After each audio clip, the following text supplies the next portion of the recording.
श्रीमद्भागवत षष्ठ स्कंद। ओम नमो भगवते वासुदेवाय। नारायणं नमस्कृत्य नरं चैव नरोत्तमं देवीं सरस्वतीं व्यासं ततो जय मुदीरयेत्। मूकं करोति वाचालं पङ्गुं लङ्घयते गिरिं यत्कृपातमहं वन्दे परमानन्द माधवं।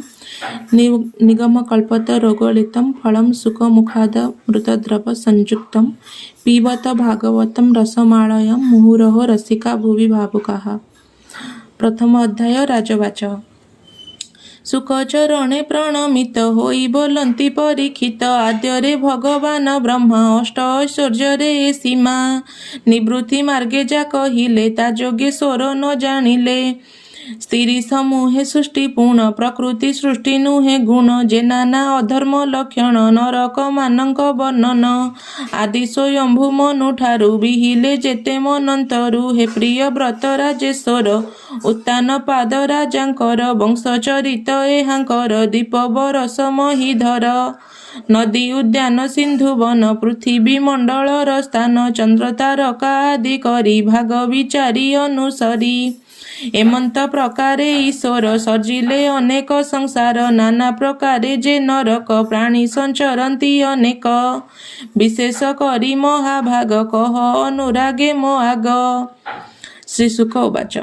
मन वचन शरीर रे जे प्राणी पाप कार्य करे इह लोकरे देह धरी जेबे प्रायश्चित न करी किय बा परम ईश्वरे पूजा न करे भक्ति भरे अथवा नाम संकीर्तन केबे न करे से जन निश्चय जातना नरक से प्राणी लभंती अनेक एही हेतुरु मृत्यु आगे संजत मना होई बेगे रोगरु गुरु लघु प्राय पापकु करिण निश्चय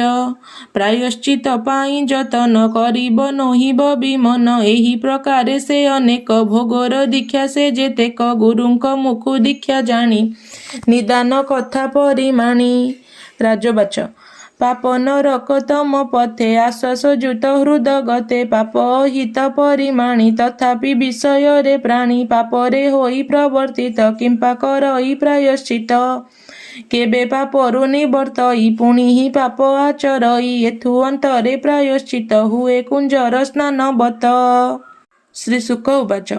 पापाचरण अटे कर्म चांद्रायणादि मध्य कर्म कर्मरे करी कर्म मान निग्रह करती जे जन नुहंती आत्यंतिक सेहि एहार स्वभावटी एहि अधिकारी आज्ञारु करी प्रायश्चित कु से आचरी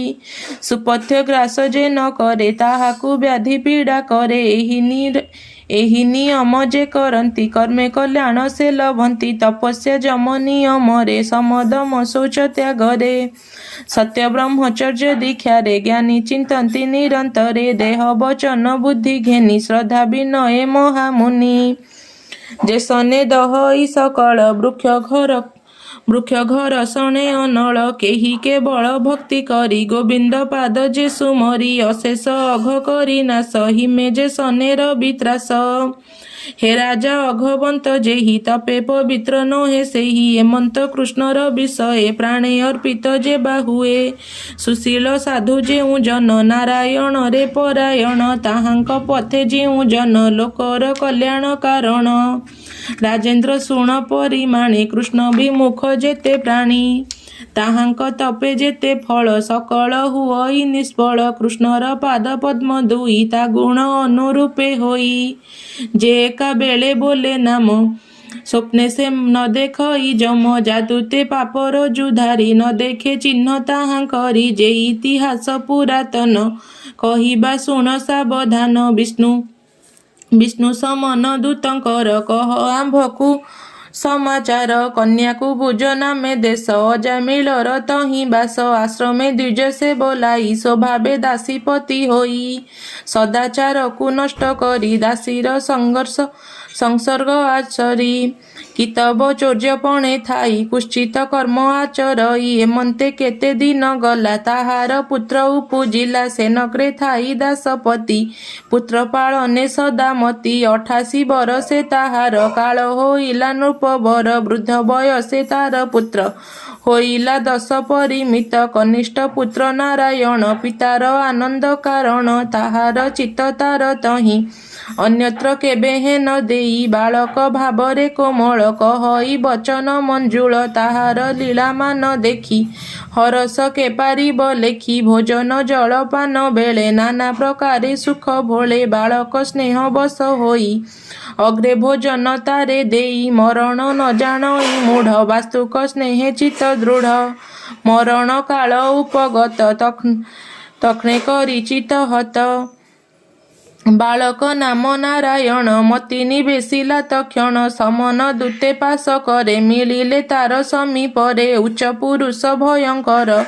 ବକ୍ରବଦନ ତାହାଙ୍କର ଲୋମ ଲମ୍ବ ସର୍ବ ଶରୀର ଦେଖି ଅଜାମିଳ କାତର ଦୂରେ ବାଳକ ସଙ୍ଗେ ମିଳି ତାହାର ପୁତ୍ର କରେ କଳି ଦୂରେ ବାଳକ ସଙ୍ଗେ ମିଳି ତାହାର ପୁତ୍ର କରେ କେଳି ଗଭୀର ଶୋନେ ଉଚ୍ଚ କରି ଡାକିଲା ତାର ନାମ ଧରି ଜୀବନ ବିକଳେ ତତ୍କ୍ଷଣେ ଡାକିଲା ପୁତ୍ର ନାରାୟଣେ ମୋହିତ ଅଜାମିଳ ପୁର ତୁଣ୍ଡେ ଉଚାରି ନାରାୟଣ ଶୁଣି ସ୍ୱାମୀର ନାମ କୃତ ଆସି ମିଳିଲେ ବିଷ୍ଣୁ ଦୂତ ସେ ଅଜାମିଳ ହୃଦୟରୁ ଜୀବକୁ ଆକର୍ଷଣ କରୁ ଯମଦୂତଙ୍କୁ ବିଷ୍ଣୁ ଦୂତେ ବଳେ ନିବାରିଲେ ତୁରିତେ ଦୈବସ୍ୱତ ପ୍ରଭୁ ଯାହାର ସେ ଦୂତମାନଙ୍କ ଉତ୍ତର ବିଷ୍ଣୁ ଦୂତମାନଙ୍କୁ କହି ତୁମ୍ଭେ ନିବାର କାହିଁ ପାଇଁ ଧର୍ମରାଜାର ଆଜ୍ଞାମାନ କିମ୍ପାଇଁ କରୁଅଛ ଭଗ୍ନ କାହାର ତୁମ୍ଭେ ମାନେ ଦୂତ କାହୁଁ ଅଇଲ ହେ ତ୍ୱରିତ କିମ୍ପାଇଁ ଆମ୍ଭକୁ ନିରୁଦ୍ଧ କିମ୍ବା ଉତ୍ତମ ତୁମ୍ଭେ ସିଦ୍ଧ କିବା ଦେବତା ତୁମ୍ଭେ ମାନେ ଆନନ୍ଦେ ବସ ସନ୍ନିଧାନେ ତୁମ୍ଭର ଚକ୍ଷୁ ପଦ୍ମ ଦଳ ବିରାଜେ କିରୀଟ କୁଣ୍ଡଳ ଉରେ ଲୁଳଇ ପଦ୍ମମାଳ ଶୋଭିତ ଏପିତ ଦୁକୂଳ ସର୍ବେ ନୂତନ ତନୁ ବହ ଚାରୁ ଚତୁର ଭୁଜେ ସୋହ ଶଙ୍ଖ ଚକ୍ର ଗଦା କମଳ ଏଣୁ ତୁମ୍ଭେ ଶୋଭା ସକଳ ଧନୁ ଖଡ଼ଗ ତୃଣ ସର ଶୋଭା ପାଉଛି ତୁମ୍ଭ କର ଦିଗମାନଙ୍କର ତିମିର ଆତ୍ମାକାନ୍ତିରେ କଲ ଦୂର ଧର୍ମପାଳଙ୍କ ଭୃତ୍ୟ ଆମ୍ଭେ କିମ୍ବା ନିଷେଧ କର ତୁମ୍ଭେ।